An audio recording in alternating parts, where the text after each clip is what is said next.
Hi, I'm Shelley Maurer, And I'm Cher Emmerich. Welcome to Life Lessons from Pickleball. where we engage with pickleball players from around the world about life on and off the court. Thanks for joining us. Welcome, everyone. We are super delighted to have Mark Yoda Friedenberg as our guest today. Mark, we love your nickname Yoda, and we'll ask you about that for sure. But first, you are a retired naval lieutenant commander. You've taught computer science at the U.S. Naval Academy, at Microsoft, and at 2 community colleges. And you owned Pro Light Sports, developing some of the earliest lightweight composite and graphite paddles. You also organized the USA Pickleball Association and served as its first president. You've won more awards and medals than most players in the history of pickleball. You are the author of 2 books, The Official Pickleball Handbook and Winning Pickleball. And in 2017, you were inducted into the Pickleball Hall of Fame. Wow. Wow is right. So first of all, Mark Yoda, thank you for your service and thank you for all you've done to expand the sport of pickleball. So tell us, when were you first introduced to the game and what was going on in your life at the time? Well, at the time, this was 1989, and I was working for Weyerhaeuser in Federal Way, Washington, and I had a good buddy. He and I were playing a lot of racquetball. There was a racquetball court there, and beside the racquetball court was this strange-looking small court. And I said, "Larry, what's this?" He said, "It's pickleball." Well, how do you play this game? It looks like fun. And so he showed me how to play. And then I started playing a little bit. So I played a little singles with this guy.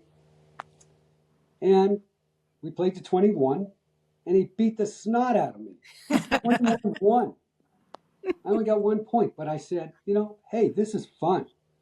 This is gonna take off. I really like this. And that's how I started the game there. And I learned a lot at Weyerhaeuser because they had a lot of good players. And I didn't know that. And all of a sudden, I'm joining this gang of pickleball players. And that's where I started.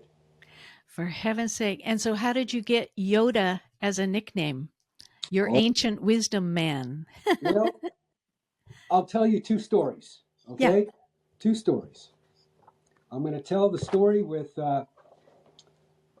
Fran Meyer introduced me into the Hall of Fame. And she had a little paragraph here, and I'll read it first. A long, long time ago, in a log cabin in Hollywood, California, a young couple had a baby boy. They were stunned by the appearance of this small, wrinkly being. My goodness, they said, he really looks like an ancient one. And so they called him Yoda. So that's one of the stories. But the real story is I was playing in a tournament. And I was playing this young, cocky little kid. He was 25 years old, and I was 50. And we were playing singles. And in those days, we played games to 21 because we only had 2 courts, maybe 3 at max. And so I played him, and I beat him 21-5. Wow. And he was dejected, walked off the court, and threw his paddle. He threw his paddle against the wall and broke it. Oh, gosh. Whoa. And he said to his friend, and I knew his friend, he was a well-known pickleball player too. He said, I hate to say this, God damn it, I got beaten by an old man. And his friend said, no, you got beat by Yoda, the ancient master. And it stuck.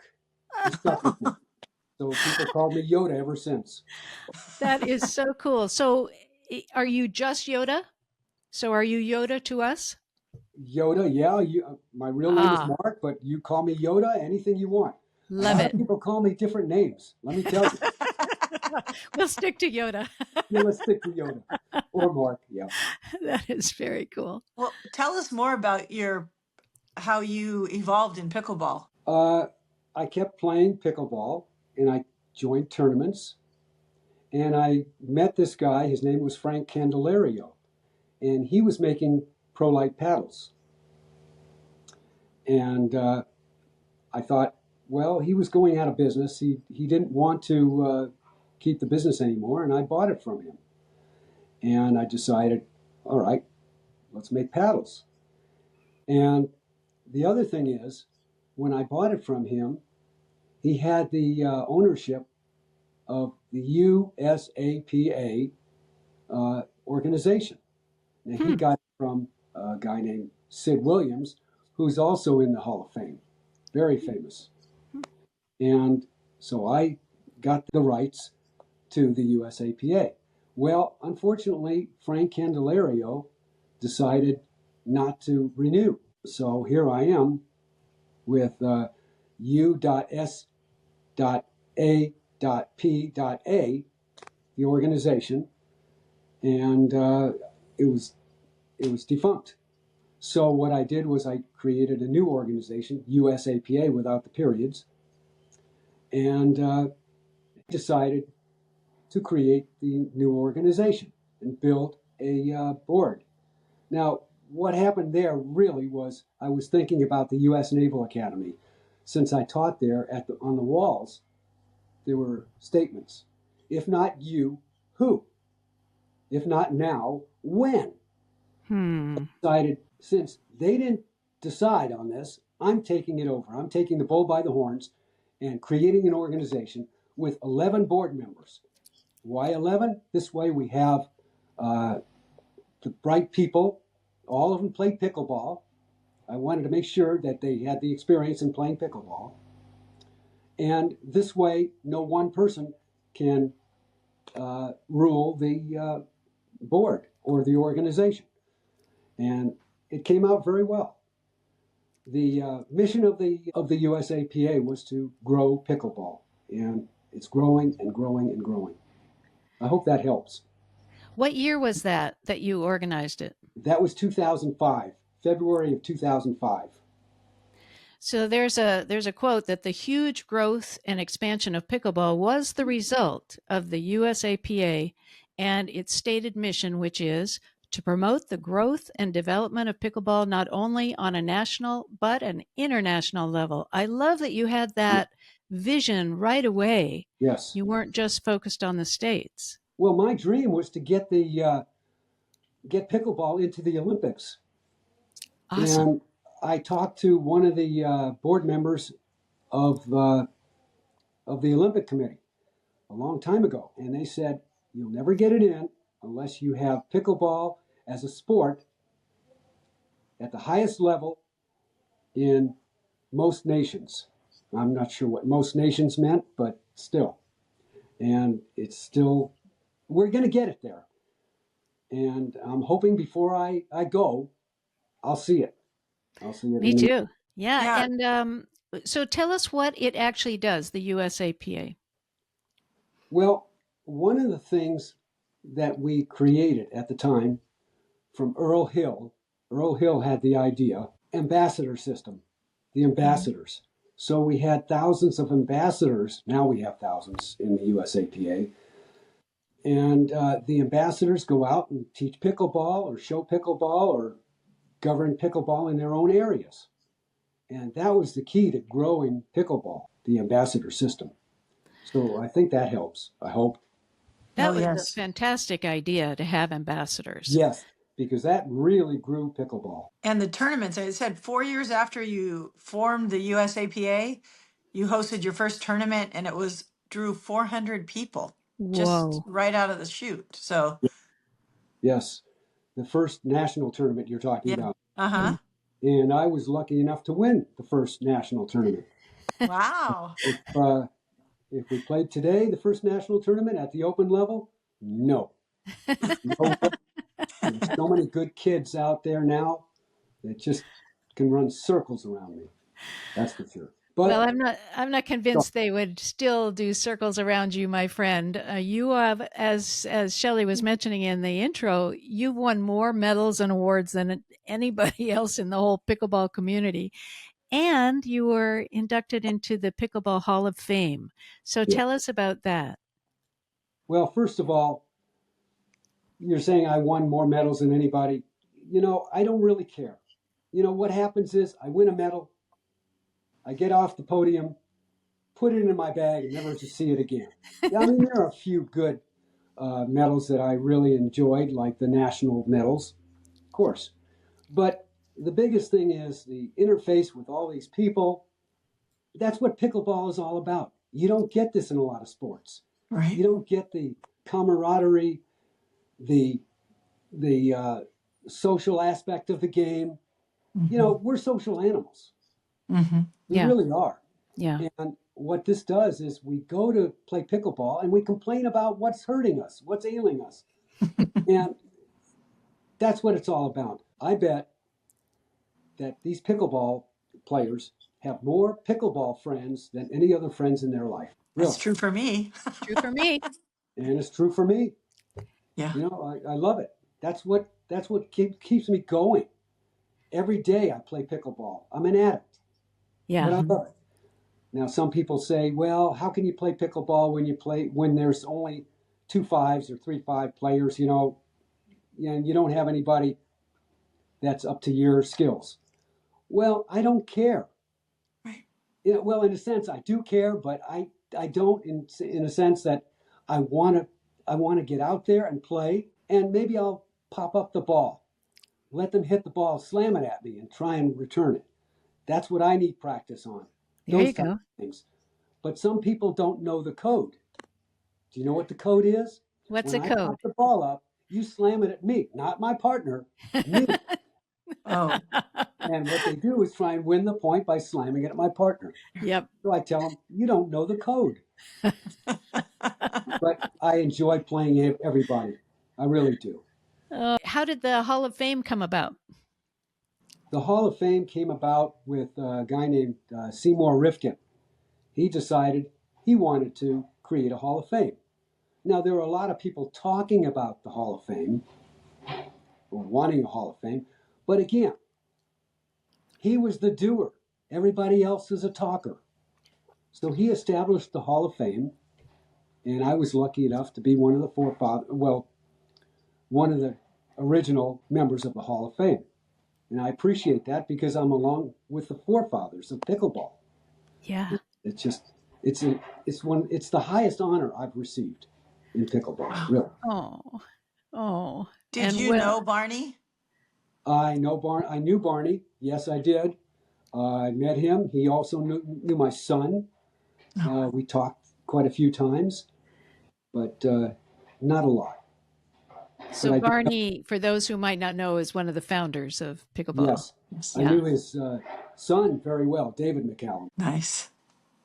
It's so great that you knew right away that this sport was gonna take off because, it was developed decades ago and it just seemed to slowly, slowly, slowly build. And then doesn't it feel like just in the last few years it just exploded?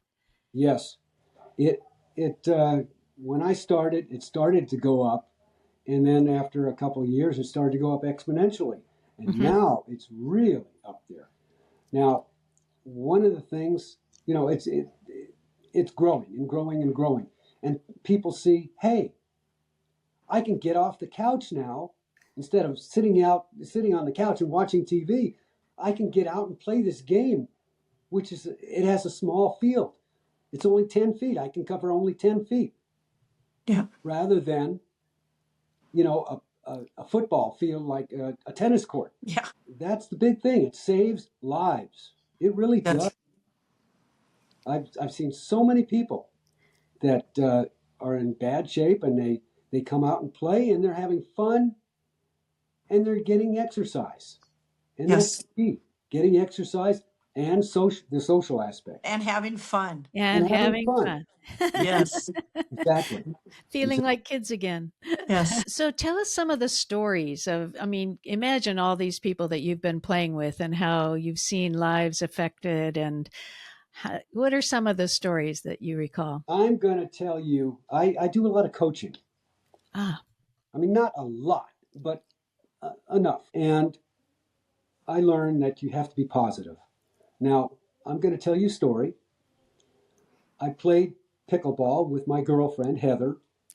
We went out to Happy Trails in Arizona, and we played there. And we were playing the Hackenbergs, Mm-hmm. okay? And we were winning, and then we played the Hackenbergs. And what happened was they beat the snot out of us in the first game, 11-0. So I said to Heather, hey, they can't do this to us. So we played another game. You have to win 2 out of 3. So what did they do? I think they beat us 11-1, maybe 11-2. Not sure. But they just, like I said, beat the snot out of us. And I said, look, Heather, we can do better than this. So this was double elimination now. So we had a chance to go all the way back. And we did. We did. We beat a few teams and came all the way back to play them again. All right? Okay. Now, we play them, and Heather she played out of her mind. Okay? We beat them 2 straight. whoa. Wow. She was the one who she went after. She didn't go after Yvonne. No. Who'd she go after? She went after Jim, huh? She went after Jim. So She fun. just tore him apart. And so we won 2 straight. And then we had to play the tiebreaker, a game to 15. We lost 15-7. Well, the moral of the story is I said the wrong words at the end of the game. What I said, I should have said, Heather, you played out of your mind. You were great. I should have given her all these positive comments. And what do I say? Well, let's see if we can do it again, okay? Now, to most people, let's see if we can do it again. God, that's negative. That's negative. That says, it says, I doubt if we can do it again. Mm. That was my big mistake. I'll never live it down to this day. To this day, that was 10 years ago. But Anyway, think about what a great life lesson it was. It, Now you that's know. what I'm saying. It was a great Yeah. life lesson because I should be more positive instead of saying, you know, in my lessons, well, you're not doing this right, you're not doing that right. I should say, well, let's work on this, let's work on that. You know, be positive. Be positive. Work on, you know, saying the right words.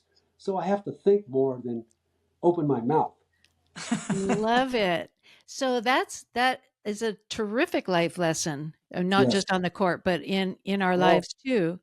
What are some of the other lessons maybe you learned in life that you've taken onto the court, or you've actually learned on the court, like that one, that you've taken into your life? Are there others that you can think of? Well, the big thing is you got to be positive. No Mm. matter what you do in life, you should be positive. You can't keep looking at negativity because that's not going to get you anywhere. Mm. You know, if you fail, okay, you fail. All right, what's the lesson learned from failing? Mm-hmm. And move on. Mm-hmm. So a lot of stuff in pickleball, for example, when I lose, I'm saying, well, what could I have done better? Maybe I could have gone to his backhand or her backhand. Or maybe I could have done this. Maybe I could have done that. So I analyze my game. I try and get better and better and better. As far as games, I've been down 10-0 before. And in something like that, you really have to be positive. 1 point at a time and know where you're going to hit the ball and do your best to win the points. Well, I've been back 10-10. I've come back 10-10. Wow. Yes, I've lost many times, but still getting back to 10-10, that's a victory in itself. You bet it is. I think what you're saying is really just think each point. Don't think about the score, because I know I've lost a game before where I was up 10-6 and I get too excited. Oh, I've won. And then you don't. Once again, you have to analyze. You were up 10-6, but you lost. Why did you lose? Yeah. Did you call your timeouts? And Yeah. ask yourself. You ask yourself, and in the timeout, where am I getting my points? How am I losing my points? What am I doing to lose points? Where am I hitting the ball? What am I doing? Or what is my partner doing? Yeah. You have to do something different. You have to change a losing strategy and, stick with a winning strategy. So Sounds like I need to read your book, Winning Pickleball. for I bet sure. all these strategies are in that book, right? Yes, plus, I have this here. I'll read What it is to it? you. Okay. I'll read it to you. This was the 12 Commandments of Pickleball. That's in the book too.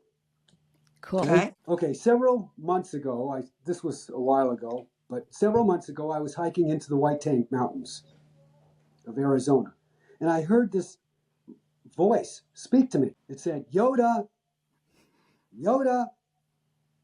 It was the pickleball god. And I said, well, what do you want from me? What do I need to do? And the god replies, I am going to help you and your pickleball buddies by creating the 12 commandments of pickleball. And here they are. First of all service returns must be good. Why? Tell me why. Come on, pickleballers. Keep the game going. Yeah. Well, if you hit the ball into the net or out of bounds on the service return, what happens? Lose a point. You lose a point. So that's rule number 1. All returns must be good. It doesn't matter what the opponent does. Okay? All Okay. returns must be good. Good. Okay. Now, speaking about returns, I'm going to tell you one other thing. 3 out of every 4 points in pickleball, 1, 2, 3, are unearned.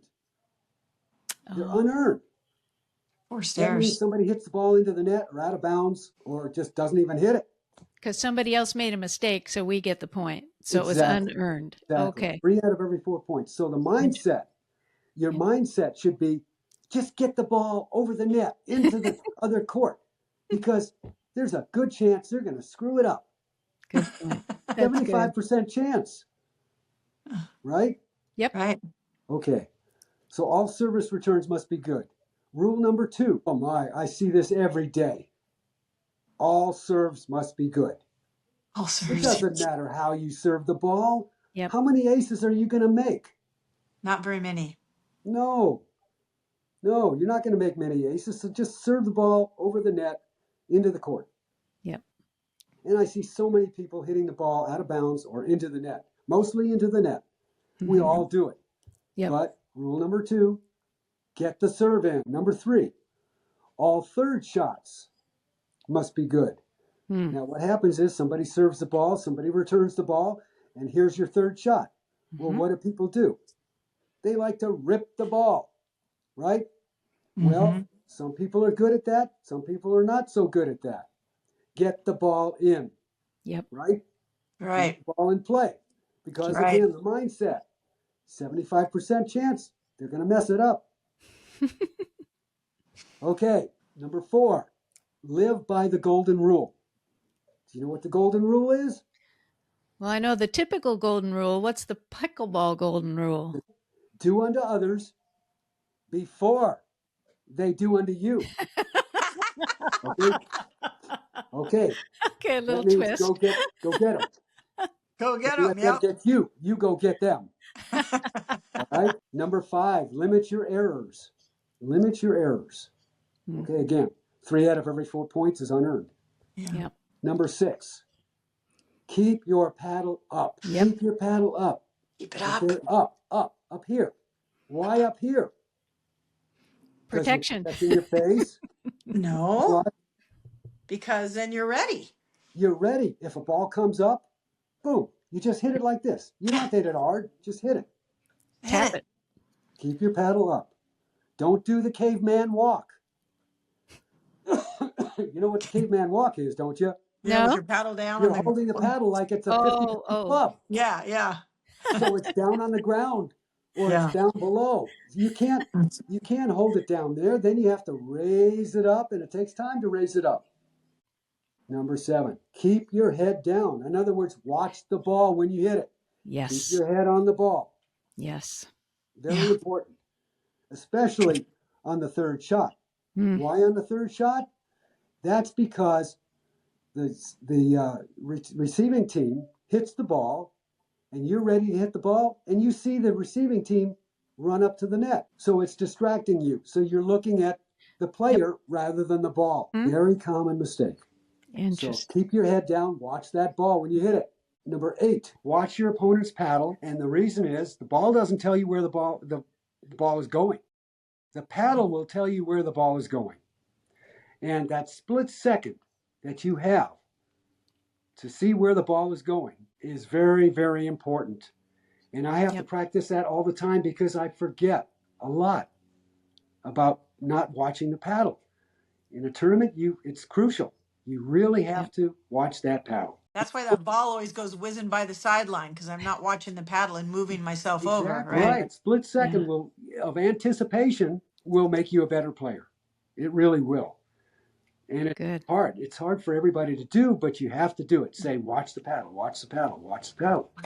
Got to do it. Nice. Nice. Number 9, have a game plan. Have a game plan. So you're playing these two people in doubles, maybe. Well, who are you going to hit to in a tournament? Now, if it's not a tournament, then you want to challenge the stronger player. You do. But if you're playing in a tournament, well, that's a different story. Who's the weakest player? Okay? You go with that. Or maybe you go to the strongest player because that keeps him where he's at rather than roaming around the court. To have some kind of game plan. I haven't thought of that one. Yeah. Controlling the stronger player. Okay. Number 10, change a losing strategy. Okay? Like I said before, you call a timeout, you talk to your partner. Where am I getting my points? I love that. Where am I getting my points? How am I losing my points? Are they hitting to one player? Well, maybe we got to adjust. But where am I getting my points? Where are they getting their points? You got to ask. You got to ask yourself that. Okay. Change that losing strategy. If you don't change that losing strategy, you could lose a lot of points real quick. Number 11. Number 11 is big. Really big. Okay. Communicate with your partner. Oh. Well, that in life, that's a life lesson. That's a big life lesson. And I don't hear anything. When I play these pickup games, I don't hear anything. I'm the only one yelling, you, me, I got it. But you got to talk. You have to talk. Otherwise, you're going to get messed up. It's amazing what a hard skill that is, though. It's a very hard see skill. the ball, get to it, and be able to say mine. There's one more. There's 12. There's 12. Always show good sportsmanship. Thank you. Respect your partners, your opponents, the referees, line judges, and the spectators. Yes. Sometimes the spectators will get on you. I know they've gotten on me, and I got to, don't say a word. Just play the game. Focus. But it's important.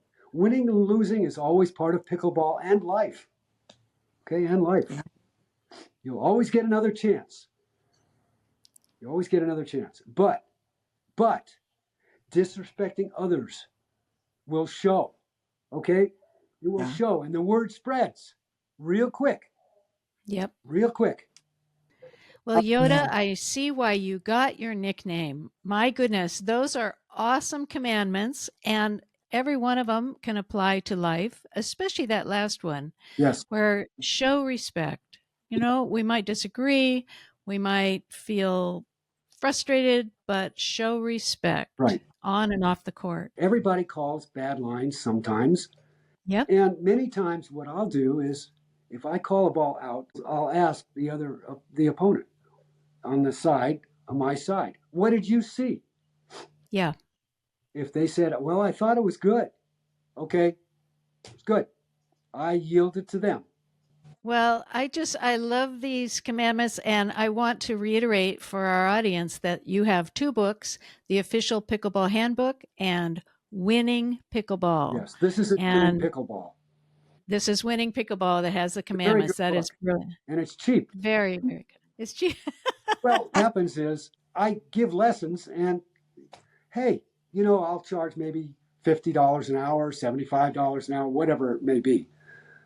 But the book is only $15. I mean, how can you go wrong? Can't go wrong. You're amazing. And it's Yes. so cool that you took time out of your very busy schedule to talk with us and to share all of your commandments and your ancient wisdom and your new wisdom. And just really appreciate you being with us. Well, Yes, and thank you all you've done for the expansion of pickleball. It's just Amen. the joy of my life. did it.